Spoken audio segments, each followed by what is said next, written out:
Every bit of this was entirely beyond my comprehension from the very start. 11 years ago, I completed my college education and returned to my hometown after self-financing my studies. Due to self-funding, I didn't receive any financial support. Nevertheless, I obtained the right to free employment and landed a respectable, well-paying job. As I built a successful career, I often had to travel to the regional center, where I once ran into my fellow student Earl. We weren't close pals, but we consistently had enjoyable conversations. Earl eventually assisted me, and the approvals, which took weeks, were secured. One day, Earl suddenly became the CEO of the company founded by his wife Zara's parents. It was at a friendly gathering at Earl's place that I met my future wife Layla. Layla was wrapping up her university studies and residing with her retired parents in the city center. Somehow, we started dating. Our relationship heated up, and after 6 months, realizing Layla was pregnant, I proposed to her. She accepted on the condition that I move to the regional center. I agreed, and we had a wedding attended by Earl and his wife Zara. Layla's parents generously gifted us a 3-bedroom apartment inherited from her mother-in-law's sister, which was registered under Layla's name. We had a son, and soon after, Layla became pregnant again and gave birth to a daughter. I, based on Gerald's recommendation, secured a job with a highly reputable organization. There, I quickly established myself as a knowledgeable specialist.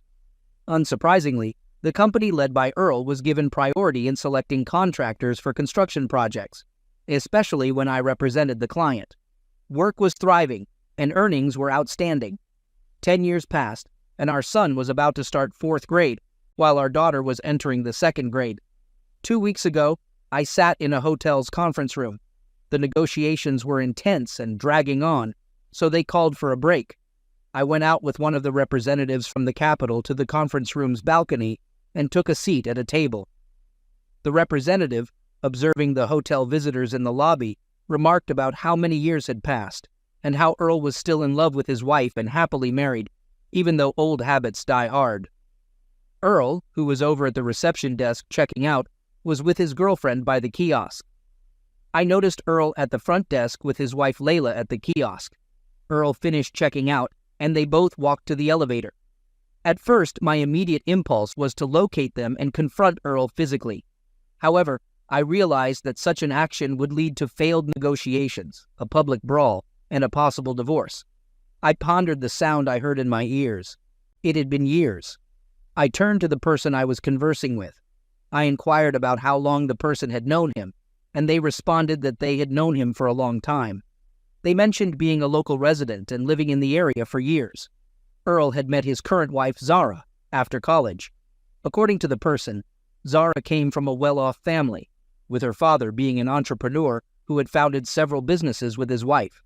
Earl had married Zara and had quickly assumed the role of CEO in one of the companies. However, the person mentioned avoiding any business dealings with Earl due to his unreliability and lack of trustworthiness. Once the negotiations were concluded and the contract was signed, I returned to my office.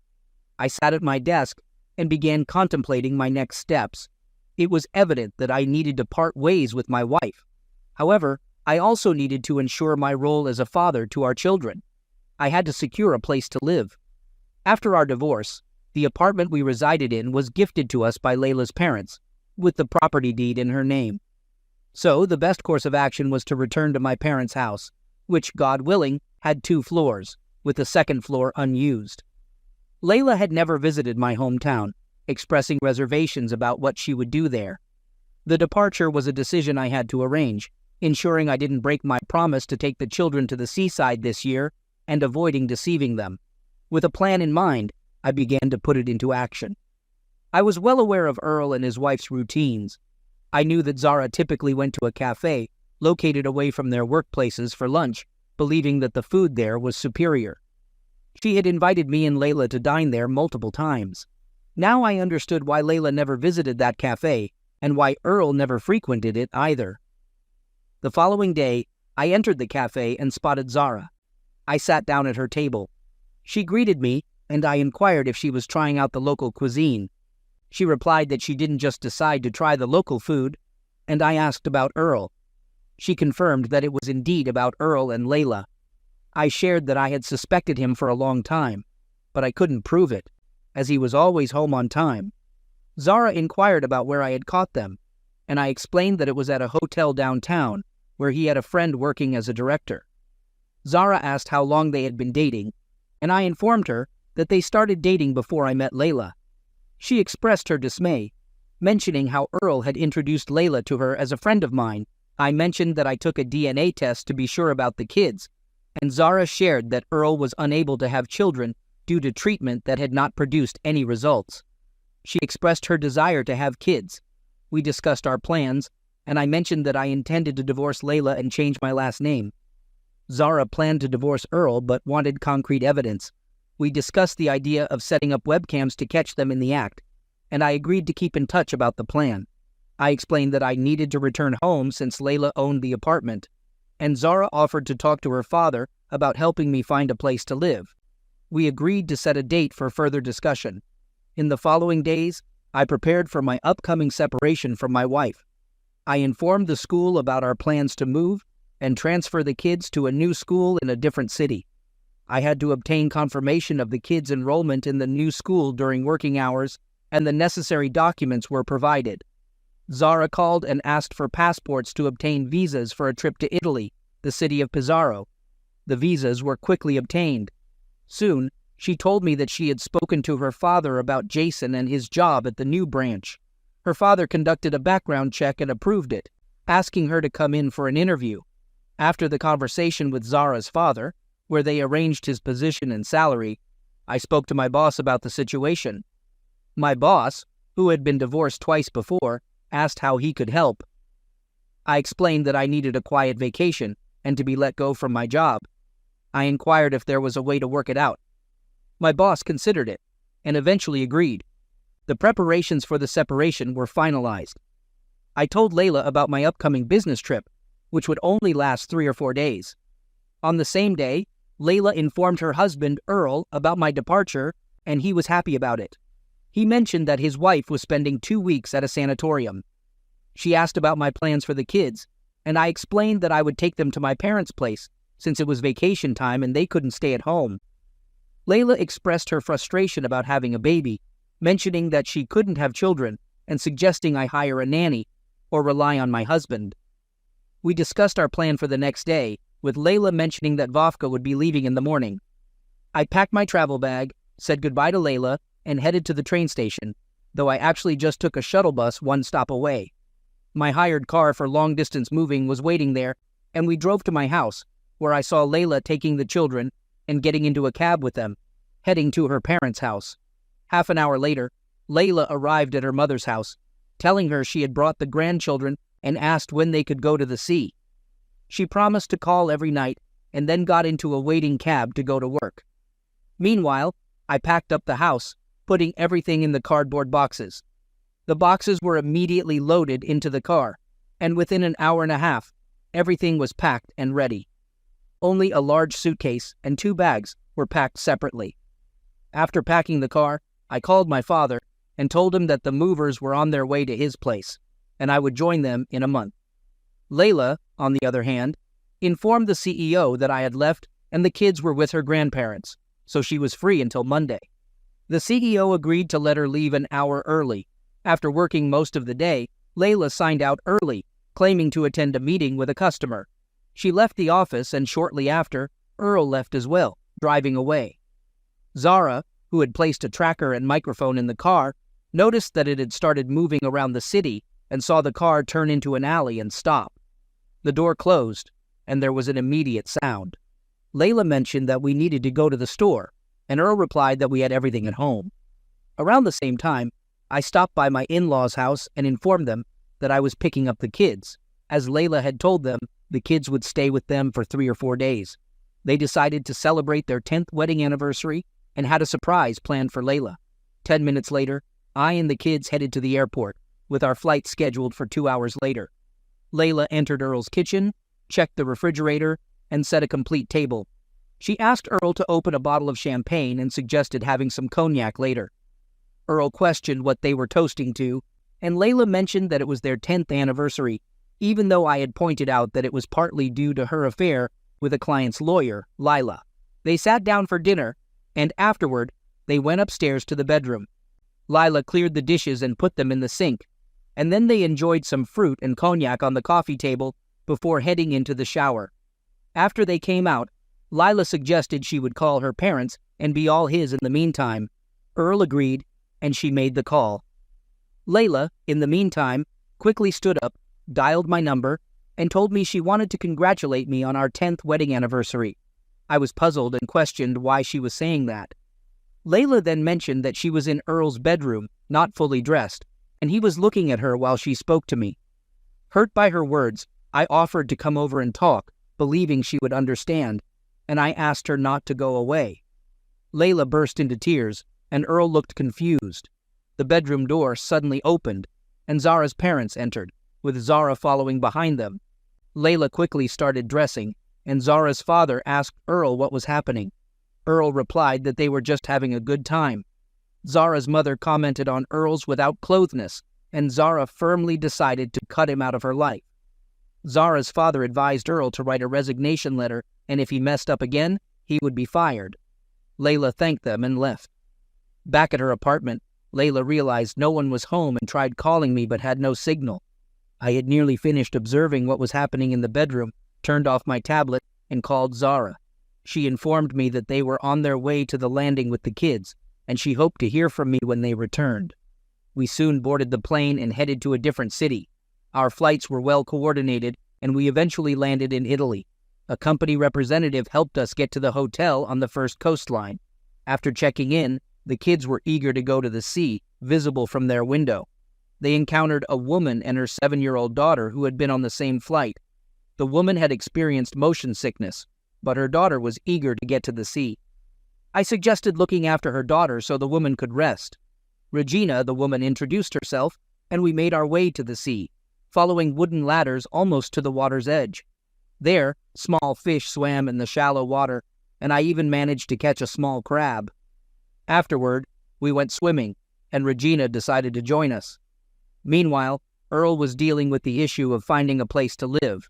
With help from his parents, he managed to secure a one-room apartment, but struggled to find employment. He had some savings to get by, but needed to think about his future.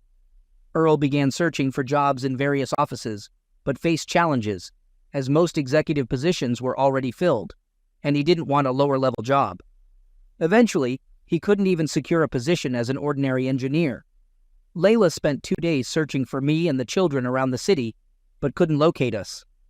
Contrary to what my father believed, she did try calling us, and my parents explained that I had moved my belongings to their place and gone somewhere else without the kids. Layla assumed I had gone on vacation and decided to visit my office to find out more. There, she learned that I had resigned. In the evening, Layla called Earl and asked about his situation.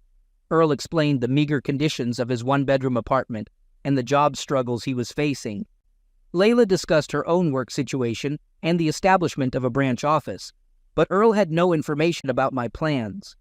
She mentioned her intention to try and reunite with her husband and kids, and the regrets about her past relationship with Earl. Earl inquired about my current situation, and Layla informed him that she was unsure of my whereabouts and my decision to leave with the kids. On that day, Layla gathered her courage and visited the cottage where Zora lived. Zora silently invited her inside, and they had a conversation in the large hall on the first floor. Layla began with an apology and asked Zora to understand her actions. She questioned why Zora continued working for their company, expressing her ignorance of Zora's history with Earl and their own relationship. Zora explained that she had not known about Layla's relationship with Earl, and they discussed their shared experiences of being deceived by him. I came to the realization that he wouldn't accept my kids, and I didn't even know where they were at the moment. Zora tried to reassure me, saying that I shouldn't worry, as my children were my husband's, and Earl couldn't have kids since he was single now. She suggested that there was no obstacle preventing us from reconciling. I responded by explaining that I had realized I didn't need him as a partner. Earl had contacted me upon learning that I was alone and asked to stay with me, but I had refused. I also shared my concern about not being able to find Jason and the kids. I mentioned that he wasn't at his parents' house, even though he had moved his things there. I knew he had gone on vacation with the kids to the sea, but I had no idea when he would return. It was almost September 1st, and the kids had school. I expressed my confusion about what to do and how to bring Jason back. Zora advised me that she couldn't assist with that, and indicated that it was unlikely that Jason would forgive me and take me back today. Regina and her daughter Rose left the hotel and headed toward the center of Pizarro. After I provided a brief explanation to the children about the direction they should take, they walked ahead. Regina asked if we really needed such a detailed explanation. I responded that we did because in the city where we came from, they talked about bike lanes, but they were rarely seen. We weren't accustomed to the concept of separating pedestrian zones from cycling lanes and the areas for vehicular traffic. Here, cyclists didn't ride in pedestrian zones even if they were empty, as the locals adhered strictly to the designated lanes. We strolled leisurely through the city in the evening and eventually reached the Sphere Monument. Regina asked about the significance of the monument. I explained that it was the Sphere Grande de Pomodoro, with Arnaldo Pomodoro being the sculptor behind the monument, who happened to be a native of Pizarro. I also shared some of the city's attractions, such as its beautiful sandy beaches, pristine sea, and a stunning promenade with a long pier extending into the sea, perfect for a relaxing stroll and enjoying the waters. Regina expressed her surprise at the city's fame and Italy's rich history. Regina then asked how I knew so much, wondering if I were a history teacher. I clarified that I wasn't, but I had done some research about the places we might visit on the internet when I found out where we were going. I didn't want to be completely clueless, as it could save us from misunderstandings. Regina suggested visiting the Linati Aquarium and inquired if it was nearby. I explained that it wasn't exactly nearby, as it was in Cattolica, about 22 kilometers away, which we could reach in about half an hour. Regina agreed to the plan. I asked Regina about our plans for the next day. She mentioned that we could sleep in, since we planned to visit the Rossini Theater and explore the old town. However, the day after, we would wake up early at 7 o'clock, as we hadn't come there to sleep. I proposed grabbing breakfast on the go and assured Regina that I had the theater and old town route covered. Regina then asked where we should go next, and I suggested heading to a nearby restaurant. Regina hesitated slightly, noting that we had just had dinner. I reassured her that we would only have a little something to eat, and we headed to an open-air restaurant where the waiter handed us menus. We quickly placed our orders, with me being mindful of the children. As we enjoyed our meal, I asked Regina about her ability to travel with her young daughter despite her husband. Regina explained that she was not married and described her past relationship. She mentioned how they had never officially registered their relationship, and after their daughter Rose was born, he began distancing himself and even brought another woman home. Regina had decided to move out with her daughter and was considering returning to her mom's neighborhood. She also mentioned that her husband showed no interest in helping with their daughter, and Rose's birth certificate had a dash under father, which meant she could sue him for child support. However, Regina didn't want to do that and was determined to raise her daughter on her own. I inquired about her field of expertise, and Regina explained that she was a civil engineer. She had managed to save money for the trip by doing various jobs, including providing cost estimates for clients who needed help with their building projects. Unfortunately, the company she worked for had gone bankrupt, and she was currently technically unemployed, but remained optimistic about the future. We continued our conversation while sipping on dry Italian wine, and the children had a taste of the seafood salad. Regina mentioned that her mother lived in a nearby village, just 5 kilometers away from the city center. I shared with Regina that I had been appointed as the branch director in the city. She found it coincidental that we were both from the same hometown. After finishing our meal, we returned to our hotel late in the evening. I reminded Regina about our early start the next day to visit the aquarium. The kids asked about our plans, and I explained that we would be seeing sharks.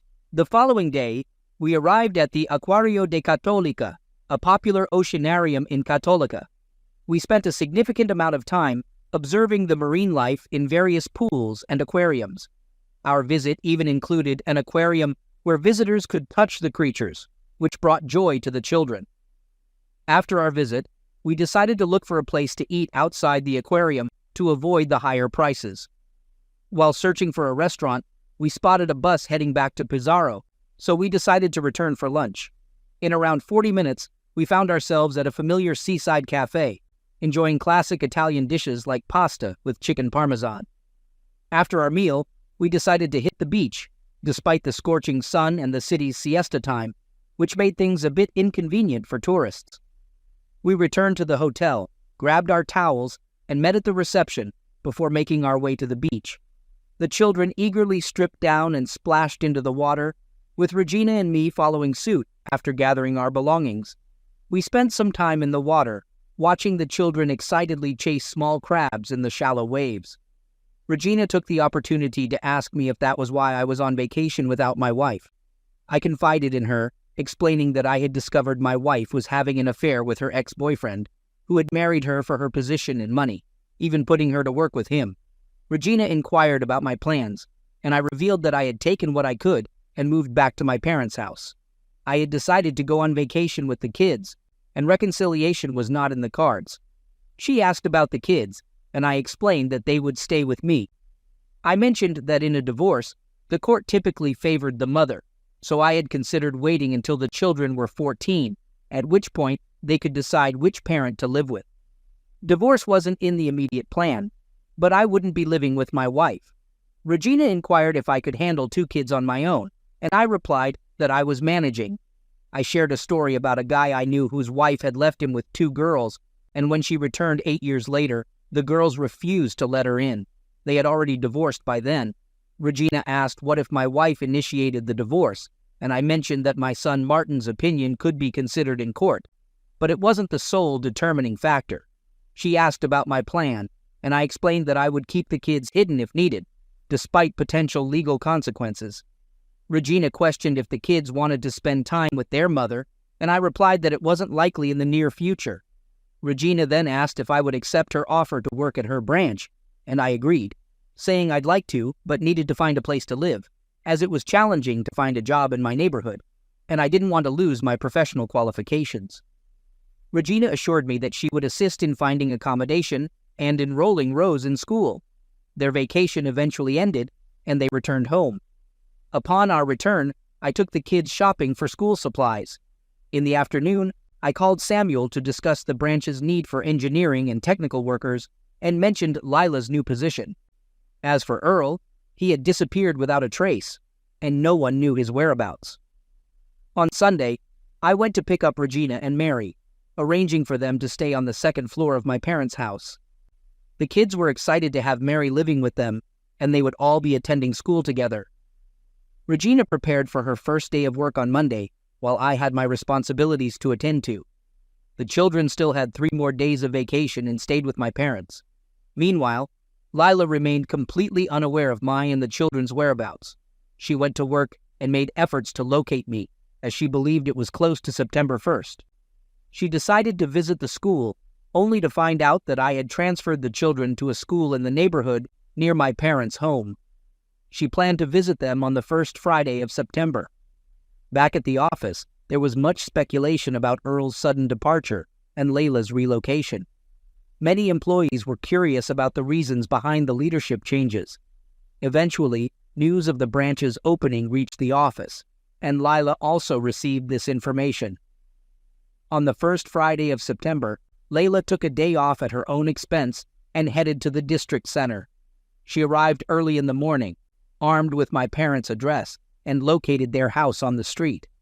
Approaching the gate, Layla observed me, along with Martin and Mary, leaving the house. They were accompanied by an unfamiliar woman and a girl about Mary's age. Unnoticed, Layla followed them and soon realized that I and the unknown woman were taking the children to school before heading to work. Observing this, Layla decided to wait for the workday to begin. Once it did, she approached the reception area where a young secretary was sorting through papers. The secretary called me and asked if I would accept a visitor, to which I agreed. Layla was then permitted to enter the office. Inside, she found me sitting at a desk covered with papers. I greeted her, and she returned the greeting. I gestured for her to sit and commented on her nice office. She thanked me and mentioned that her assistant had handled all the arrangements. Getting to the point, Layla said she was there to discuss our next steps, understanding that keeping our family together was unlikely, but emphasizing the need to work things out for the sake of our children. I agreed, expressing my desire to maintain custody of the kids while also wanting to be involved in their lives and see them. Layla conveyed her concern about not losing touch with the children, seeking assurance from me. I assured her that the kids were at school, and I had plans to spend time with them, including going mushroom hunting in the woods the next day. Layla commented on Regina being my new partner, which I confirmed. She inquired if she could meet the kids, and I agreed, explaining that the children and I had planned various activities in the coming months. I requested that she give me advance notice, as our schedules were already filled. Layla mentioned that I had always enjoyed surprising people, prompting me to share that we had vacationed on the Adriatic Sea in Italy. She asked about Earl and my new phone number, to which I revealed that I hadn't changed my number. I had just turned it back on. After our conversation, Layla left the office, as per my suggestion, and went to a cafe. I then called Regina to inform her about my meeting with Layla and her request to see the children. Regina expressed her opinion that preventing a mother from seeing her children might not be wise. Regina and I discussed the situation.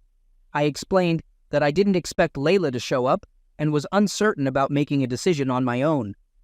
Regina firmly expressed her decision not to interfere, emphasizing that it was a choice I had to make independently. I mentioned that I had already made up my mind a long time ago when I discovered Layla's infidelity. I stated that nothing would change that decision, as the deception had persisted for too long. Regina inquired about the time it would take to heal, and I shared that it varied from person to person, typically 3 months to a year for men and a month or two for women. During this period, some might want to return to a relationship, driven by a yearning for lost love, while others would seek a fresh start if there was no love left. Later, I decided to meet Layla at a cafe as planned.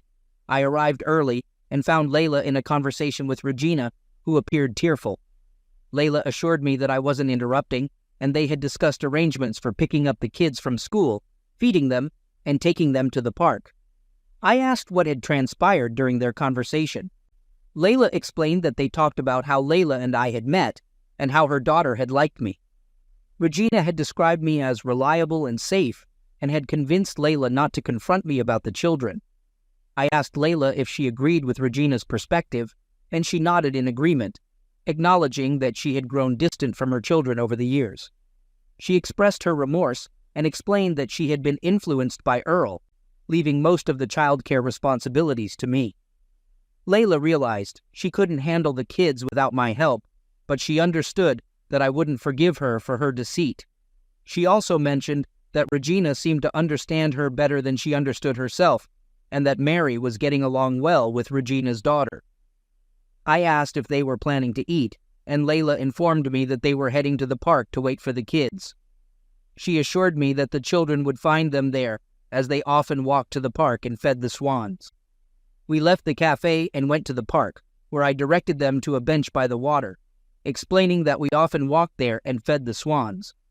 Layla asked if the swans had flown away yet, and I told her they hadn't, but they would soon, having sent their young ones on their way. Layla then questioned why I had married her. I honestly admitted that she was not the man of my dreams, and explained that I had married her because Earl had insisted on it. I revealed that Earl's motivation was to use our marriage as a cover for his own marital issues with his wife, Zara. Layla inquired about how Earl had taken the situation, and I explained that he had been jealous, but unable to take any action. Additionally, when I became pregnant, he believed the child was his, as Layla had been away for a while. It was only a 1.5 years later, during one of my business trips, that Layla became pregnant with Mary. I inquired whether he still believed the children were his. Layla shared that Zara had informed her that he wasn't capable of having children. She mentioned that Zara had told her the same thing when they met while she was searching for me. I questioned her about whether she believed Zara's claims. Layla responded by saying that anything was possible in life, and Zara might not be able to have her own children. She suggested I consider getting a DNA paternity test. I asked if she had taken the test herself. Layla admitted that she had, and I pressed further, asking about the results and who the father was. She confessed that she didn't know the results because she hadn't looked at them. Layla explained that she didn't care about the test results, as the children were hers, even though she had given birth to them but hadn't raised them. She had no intention of giving them up to anyone. When she asked if I was interested, I replied firmly that I was not. Eventually, Regina and I divorced Layla, and she relinquished the responsibility of raising the children to me. In court, there was no contest regarding this arrangement. 6 months later, Regina and I got married, and I adopted Rose.